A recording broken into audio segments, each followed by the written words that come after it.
उसके हाथ में फैसले दे दिए हैं। अवाम आती है, शोर शराबा करके चली जाती है। आखिर पे आप लाहे अमल तो बनाएं कि आपने आज़ादी कैसे हासिल करनी है, इस चोर निज़ाम सिस्टम से छुटकारा कैसे हासिल। इंशाअल्लाह हम सारे रोड ब्लॉक करेंगे इसके बाद, और हम जाएंगे जेल के ऊपर। जेल के ऊपर हम बैठेंगे, जब बैठ जाएगा तो पता चल जाएगा कि क्या है। हम उसके साथ लड़ाई भी करेंगे जो सामने लेके आ जाता है। जी भाई, वो भी हमारा भाई है।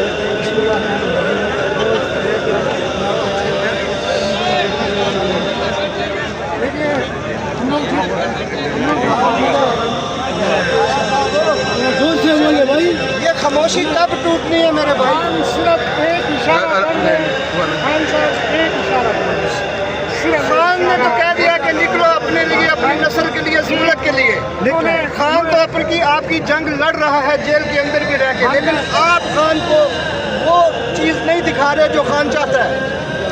इसके लिए भी खान ने इशारा नहीं किया, उन्होंने सिर्फ यहाँ आने के लिए कहा है आए, और जिस दिन खान इशारा देगा तो आप लोग सब देखेंगे हम क्या हशर करेंगे इसका। हमने अभी सिर्फ यहाँ नहीं कल खान सिर्फ एक इशारा कर दे, आपको एक